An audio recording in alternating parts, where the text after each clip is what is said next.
You're listening to Ecto Portal, a journey into the unknown with Anthony Anderson and Verna Wilson. I hope that you are seated comfortably, with the light turned down and the curtains drawn.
Welcome once again to another journey into the unknown, the unexplored, the unexplained Ecto Portal.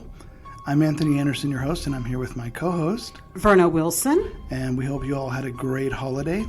More interesting topics this week. I don't think we've ever done a show on this topic before, have we? No, and it's not a case I've actually heard a lot about. I discovered it while researching.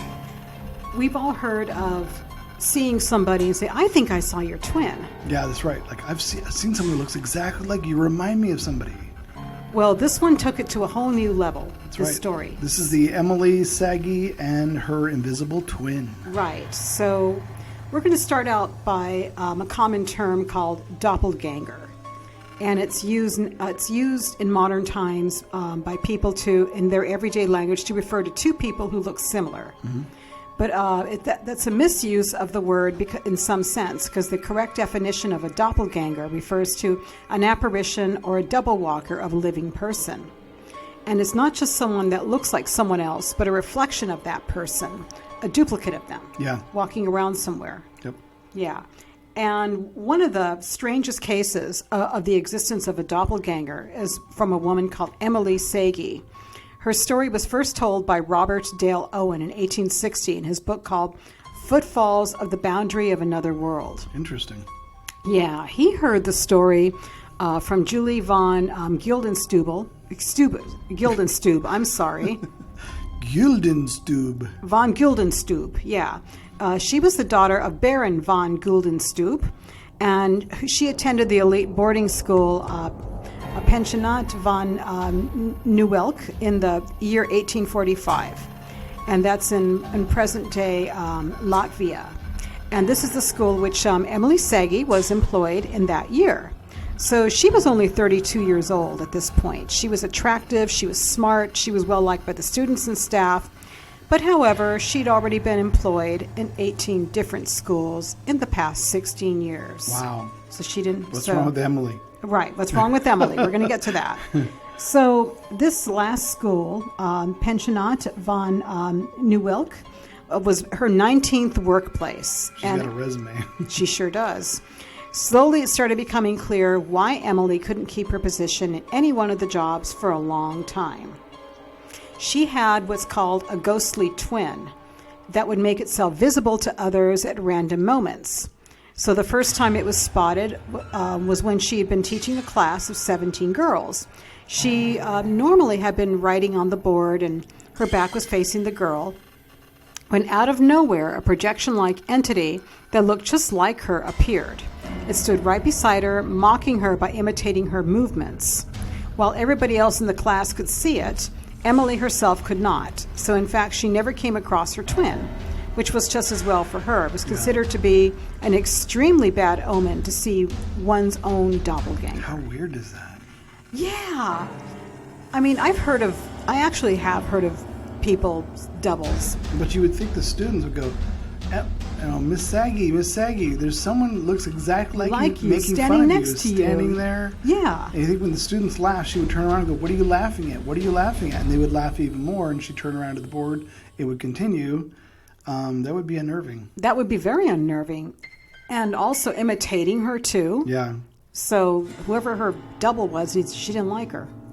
Well, I know doppelgangers are supposedly... You can tell by looking at them, they don't have as much energy as the real person. Okay. They have a lot low energy, almost vapid. It's a subject that hasn't been studied on enough, I think, because No. there's not that many cases. No. But I think it needs to be studied in more detail. Well, since the first sighting, Emilie's apparent twin was spotted quite frequently by others at the school. She was seen sitting beside the real Emilie, eating silently, imitating Emilie while she did her everyday work. So she was sitting in the class while Emilie taught. One time, as Emilie was helping one of her students dress up for an event, the doppelganger appeared. The student, as she looked down to suddenly find two Emilies fixing her dress, fainted immediately. Oh my God. She was in shock. So the most talked about sighting of Emilie was actually when she was seen gardening by a class full of 42 girls who were learning sewing. When the supervisor of the class walked out for a bit, Emilie walked in and sat down in her place. The students didn't think much of it until one of them pointed out that Emilie was still in the garden doing her work. They must have been terrified by the other Emilie in the room, but some of them were brave enough to go and touch this doppelganger. So what they found was that their hands could go through her, only sensing what seemed to be a bulk of cobwebs. That's weird. I mean, Yeah. Just the way that's described, it's what a lot of people would describe as a ghost. Whereas you can see it and you can put your hand through it and it feels weird, but it's not really solid. But obviously this doppelganger isn't a ghost. It's not a residual haunting. It is an actual, almost an extension of her. But I had another theory about this. They don't say much about Emilie's origins or when she was born, but you know how twins are very closely connected? Mm-hmm. I'm wondering if her mother had twins, one of the twins died, and one of the twins just doesn't want to leave her other twin. Now that would be an interesting part to investigate that on top of the doppelganger, like who's had Right. experiences, but also the ones that have supposed doppelgangers ask their mothers if they had twins that died, or a twin that died, or a child that died just before that they were conceived, to see if maybe there's a connection or something. Well, I'm surprised it's never been brought up, but Emilie was asked about this, and she was at a loss for the explanation. She'd never seen this twin of hers who was running her life and had no control over it. Because of this ethereal entity, she'd been asked to leave all her previous jobs. Even this job of hers seemed to be in jeopardy because seeing two Emilies at once was naturally freaking people out. So many people started taking their children out of the institution, and reluctantly, the principal had to let her go, despite the fact that her capabilities were good and she was a good teacher and well liked. That's horrible, though, to have that plague your entire life. So as you're being removed from all these institutions, it's harder and harder to get a job at another one because, well, why did you leave your last institution? Oh, well, my doppelganger showed up again, and My invisible twin. my invisible evil twin. Today it would be, they think you were nuts. Exactly. I mean, that's such a flimsy way to let somebody go. But it's even worse when the only way you would know about the doppelganger is if somebody else who saw it told you. That's obviously how she found out. Absolutely, yeah. You know, and they must have said it looked just like you. It made fun of you. It acted like you. You were in the garden. It was sitting at the desk. I mean, you would only hear about the experiences from other people, which would really make you self-conscious as a person. Well, especially if she was right there and people saw her double. She was right there. She wasn't doing anything wrong. So what if you saw her double? That's no reason to let her go. No, but it freaks the kids out, probably. Well, yeah, that would make sense. You're Okay. like, oh, there's that. Well, for this case, they said that there's very few explanations because of the bizarre nature. They say actual cases of doppelgangers are quite rare in history. Yeah. And Emilie's story is probably the scariest of them all. It was heard that while her doppelganger made itself visible, the actual Emilie appeared very worn out and lethargic, as if the duplicate was part of her spirit that had broken free. That would be draining, actually. I feel sorry for her. When it disappeared, she was back to her normal self. And after the incident in the garden, she said that she had an urge to go back in the classroom to supervise the kids, but actually hadn't done it. So this indicates the doppelganger is perhaps a reflection of the kind of teacher she wanted to be, doing multiple tasks at once. And some people have a theory that this doppelganger comes out to do the task that Emilie herself was doing in an alternate universe, where she made a choice different from that of the real world. Now, see, We've discussed this before. Well, yeah, this makes sense, where people say that you have alternate timelines and you yourself exist in different time dimensions. That you make different choices. That version of you goes down that path. In another dimension, maybe you made a different choice, and that one goes down that path. And what you made a decision on goes down this path. Right. And the fact that this particular person somehow, we don't know that this doppelganger didn't have problems with Emilie showing up in their dimension. That's true too. Causing just as equal of uncertainty. Very true, and you don't see that in any of the explanations here at all. Because I could see where if one came into this dimension and people saw it and it started making fun of her, it's whatever, that when it's gone and Emily's back to normal, is she suddenly showing up, thus causing problems for herself in that other dimension? That would make that to me sounds like a much more detailed version of what could be happening than what I've read about this story. Almost like they're out of balance. Something's just off the groove a little bit. Right. And they mentioned that the case was so strong that it's still talked about 2 centuries after it happened. And a case like this makes people wonder if they have a doppelganger or a double that they're not aware of either.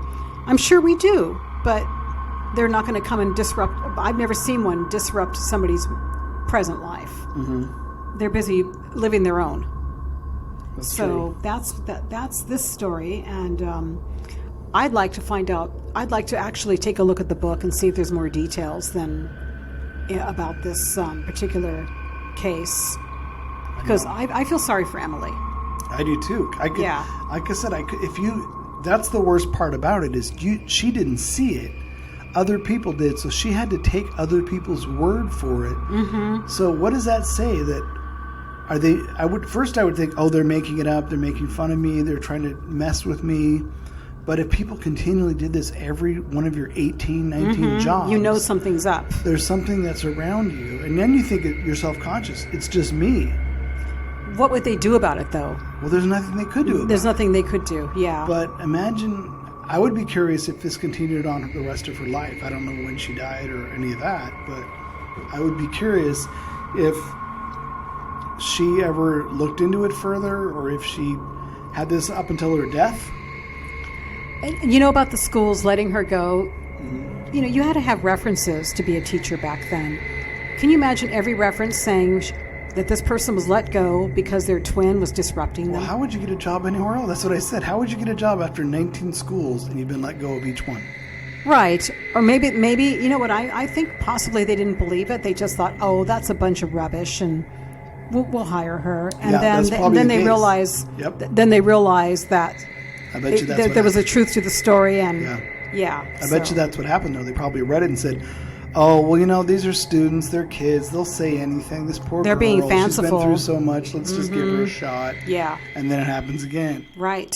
And then they're like, this is too much corrupt commotion, let's let her go, let's get things back to quiet. Yeah, well, I do hope she lived a tranquil life later, and because going through that's tough. I know. Yeah. Okay, I have some other doppelganger cases that just to show that it's not just Emilie that was plagued with such an infliction. I have one story about a George Tryon. Vice Admiral Tryon had gone down in history for a bold and unsound maneuver that caused the collision of his ship, the HMS Victoria, and another, the HMS Camperdown, off the coast of Lebanon, killing 357 sailors and himself. As his ship was quickly sinking, Tryon exclaimed, "It's all my fault," therefore exonerating any other sailor or officer of the grave error. He drowned in the sea along with his men. At the same time, thousands of miles away in London, his wife was giving a sumptuous party at their home for friends and the London elite. Tryon was seen by guests dressed in full uniform, descending the stairs, walking through some of the rooms, and then quickly exiting through a door and vanishing, even as he was dying in the Mediterranean. The next day, the guests had witnessed the scene were utterly shocked when they learned of the Vice Admiral's death in the African coast, and none of them could offer an explanation. I don't know if that's so much as a doppelganger. I mean, I guess it is. It kind of is. Yes and no. I mean, my sisters witnessed people during their transition walking around. But is this just another visitation before someone dies? I think that sounds more like a visitation. But let's look at it as a doppelganger. Okay. If he has another version of himself in another dimension who didn't go to see that particular day and was at home with his friends and family, he was attending the dinner with the guests, but in the other dimension he was dying, so they overlapped. Okay. Do you know what I mean? Yeah, again, I can see the groove could jump again. Yes. So he's seen at home with the guests because that's where some other dimension for a moment showed up. Another version of his fate, his reality, versus him dying on the ship, which was the reality in this particular time zone. Mm-hmm. But for that brief period at home, his other version of himself from some other time dimension, obviously close, didn't go on that voyage, didn't sink, and would be at the party with the guests. That would be more of a doppelganger explanation, you know what I mean? Than a transition explanation. Yeah. That's interesting, though. It's I could see where that's similar to what Emily kind of went through. overlapping. Yeah. Yeah. Another one is Sir Frederick Carney Rash. Oh, right. British MP Carney Rash, what a strange name. Yes. Was due to attend a parliamentary debate in 1906 when he came down with the flu and was bedridden for some time. Now, no one expected to see him that evening, so when fellow parliamentarian Sir Gilbert Parker spotted him in Parliament during a debate, he was at once well pleased and surprised. He sat next to Carney Rash, greeted him, and said, "I hope you're feeling better." Seeing no reaction in his friend's face, Gilbert concentrated on the debate. When he turned to look at Carney Rash, he found the seat empty. Gilbert searched for his friend in the lobby of Parliament, but to no avail. However, other parliamentarians had also seen Carney Rash during the course of the evening, thus giving credence to Gilbert's claim. Carney Rash, fully recovered, found out about the incident and wrote a lengthy newspaper article jokingly explaining that his will to participate in the debate was so strong that his spirit was forced to attend on his behalf. Luckily for Carney Rash, he lived on for a few more years. So that's someone who's close to death, who's did what he really wanted to do. But again, this almost kind of leads to the theory that we do exist in different planes of existence. And I also feel that when we're close to death, that we have our spirit tends to wander more. And when we sleep, you can see, it could be the case too. Yeah, and even when if you're still alive, you could see that person's double or spirit wandering more than you would have in other years. So when people see, Grandpa died last night. No, I saw her in my bedroom. Both could have happened. But sure, she wants to be home. Grandpa wants to be home with the family, but Grandpa also died. So that just because as soon as they were close to death, it's almost like the dimensional wall thins, and they're able to do both briefly. I've had cases where people saw my relatives right before they died, walking around doing what they always do. Yeah, it's kind of similar. It's interesting for this guy, though. I mean, this is obviously not like Emily, who had it her whole life. Oh no, this guy's like one incident where he was sick, and then he still showed up at Parliament, which is still bizarre. I mean, can you imagine all the people at Parliament like, what do you mean you've been laid up in bed for the last week? We saw you in Parliament at the debates. He goes, no, I really wanted to be there. And again, you're taking people's word for it. Well, they only saw him at the Parliament, right? Well, when you're sick, you're also more sensitive. So if he had a wandering spirit, it probably wandered more when he was sick. Oh, I'm sure. Yeah. I've had a case where I worked at a job and I was gone from the job for 2 weeks, but somebody who worked on another floor kept passing by and seeing me sitting in my office, and she had no idea I was. When you mentioned that. Yeah, so it's but then that's more of a doppelganger case, or is it residual? Or residual, yeah. Or is it both? Yeah, she Could said be I was related. busy at my work. See? And she was shocked to find out that I went to another job. And she said, but I saw you. I've been seeing you for 2 weeks. See, that's interesting. I said, no, I've been gone. Sorry, sweetie, I'm out. I was out of there. I was out of there. So, but that's another case that's kind of similar. Yeah. Yeah. I mean, I wouldn't be surprised if residual hauntings or residual visitations and sightings aren't somehow connected to the doppelganger experience. Whereas we look at it as a doppelganger, but it could just be us our energy in a different dimension. Sure. A different version of us in a different dimension that's so close that we don't see it and experience it, but it's still there. So we do exist in different dimensions at the same time, making different decisions, different outcomes. These people, for some reason or another, saw that particular part of you that was that energy still at your desk. Sure. True psychologically, they expect you to be sitting there. Very true. But that doesn't mean the combination of their expectations and your energy that all that time collected there didn't happen. Right. But nobody ever saw that again. It was just that one place. Yeah, isn't that weird? Yeah, that is weird. That's so bizarre. Yeah. I've never had a doppelganger. I mean, deja vu of people. Like, I swear to God, I've seen this person somewhere before, but I don't know where. Right. And in some cases, there's no way you would have ever known that person somewhere else. Well, they're not talked about that much, really. People don't see them that often or hear about them that often.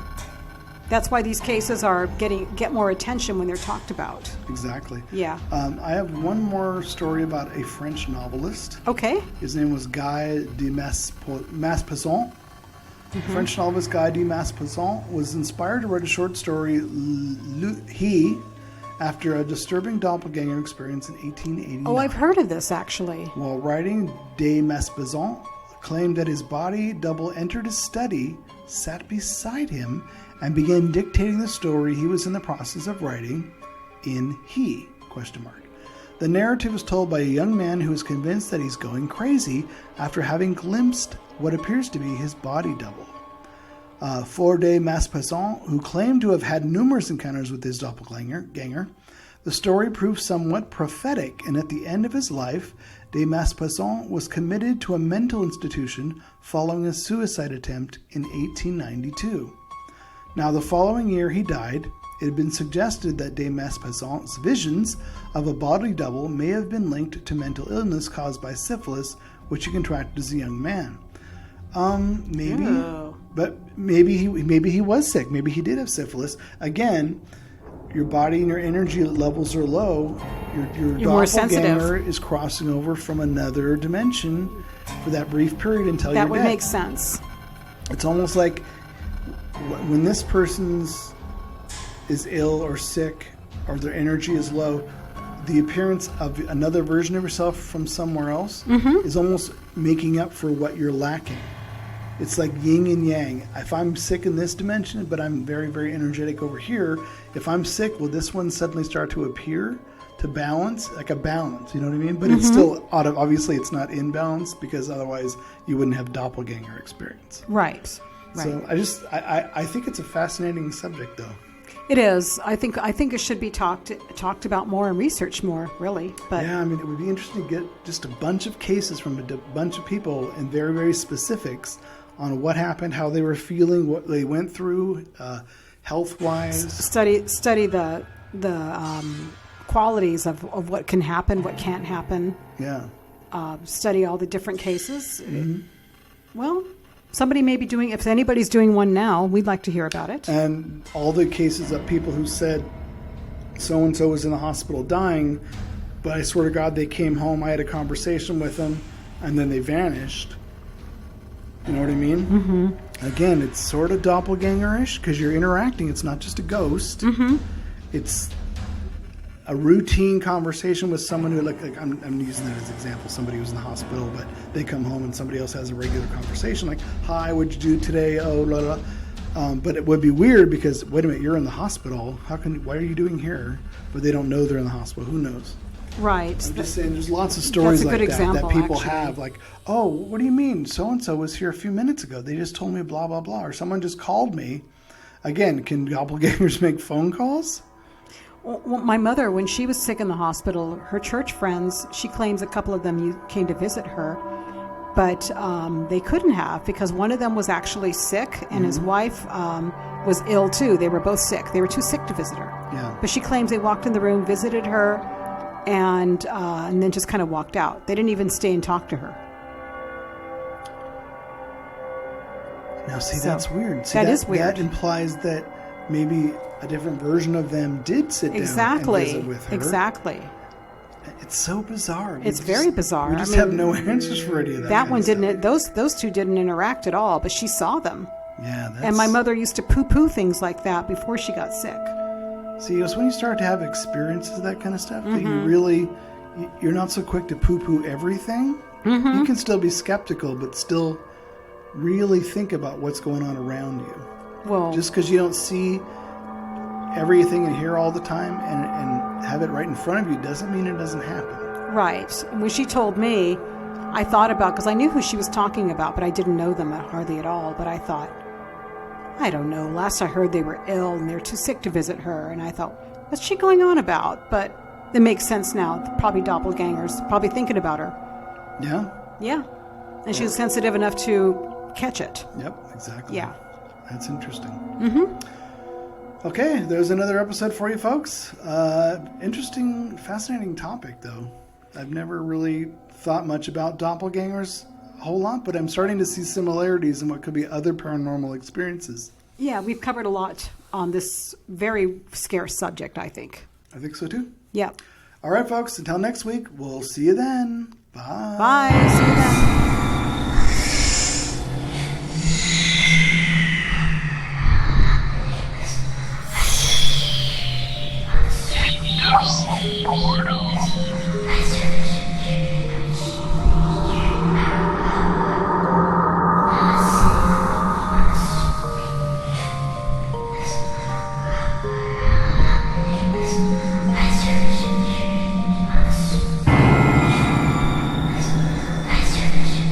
Royalty-free, copyright-free music by Kevin MacLeod and Ross Bugden.